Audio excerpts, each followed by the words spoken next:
Hey, what's up guys? Welcome to your 14th Android tutorial, and what we're going to do in this tutorial is work within our splash activity. Basically we want the splash activity to sleep for 5 seconds and then open up a new activity, basically our starting point activity, and we're going to accomplish this by using a thread. Now I want to show you guys threads because it's super important, especially for game development, and what threads allow you to do is do multiple things pretty much at the same time, instead of waiting for something to get done and then doing something else. So I'm just going to show you the basic framework of a thread and use the thread to execute what we want to do for our splash activity. To set up a thread, it's just basically like every other variable we've set up. We define what type it is, and it's going to be of the type thread. And we're going to call this thread timer because basically it's going to be timer that counts for 5 seconds and then starts an activity. Now how we're going to set this thread up is basically create a new thread. So we're going to say new thread.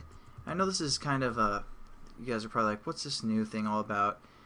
Just don't worry about that for now. It's kind of a Java thing and we'll get into it later. For the most part, I don't want to explain what it's doing. Basically it's just creating a new thread. Think of it like that. So just say a new thread with parentheses, and then we're going to hit an open bracket and hit enter. And before our code gets too sloppy, because we're going to have a lot of different brackets and a lot of different somewhat methods within this thread, we're going to finish off our thread definition for the most part with a semicolon, just so we don't forget later. Now what a thread is looking for is a method called run. So we need to set up this run method within our thread that we defined. So we're going to say public, again public is accessible to everyone for the most part, public void, meaning it's a method, and run with parentheses, and then we're going to set up a new pair of brackets. As you can see, the brackets are already getting kind of confusing, so I'm going to try and keep them all on the screen so you guys can make sure you're doing this right.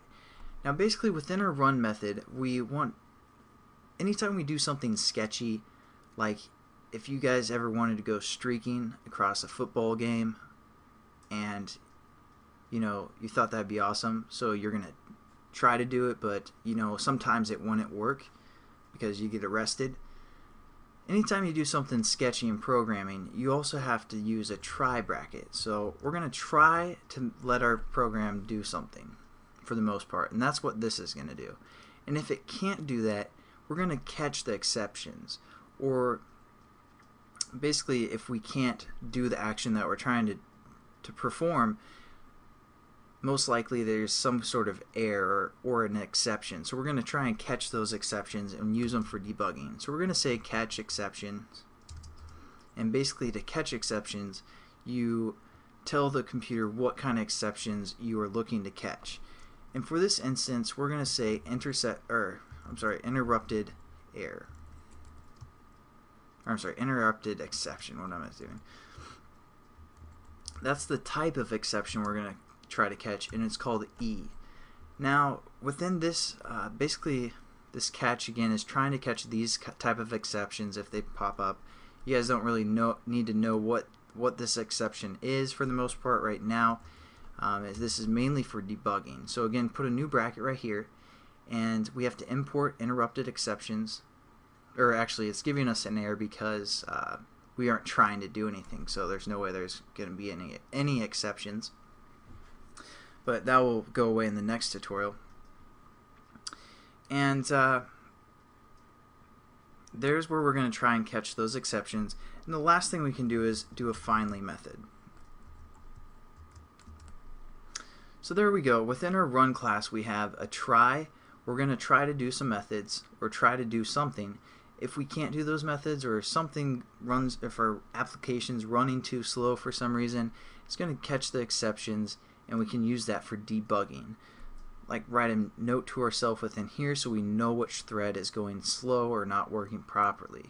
And then finally we can do this method after we've done that. After we've tried something, we can do something finally. And yeah, I don't know. It's pretty okay. Basically, yeah, this is our last little chunk of code that we can use if we want to try one last method after we've done whatever we tried in these brackets. So hopefully that's not too confusing.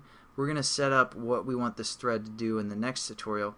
But after we set up our thread, it's still not going to do anything. So what we're going to do is we're going to use our thread variable called timer, and to start a thread you just use the method called thread, and this, or I'm sorry, called start. This is from the thread class, so we can use this method because again it's a thread variable. So we're just going to hit start and then semicolon, and that will start our thread. Again, we haven't defined it to do anything. I just wanted to show you the framework of how you set up a thread and some of these try, catch, and finally type of things. So thanks again for watching, guys. I'll catch you in the next tutorial. Sorry, I'm getting kind of tired, so if I wasn't super enthusiastic, I apologize. So have a good day.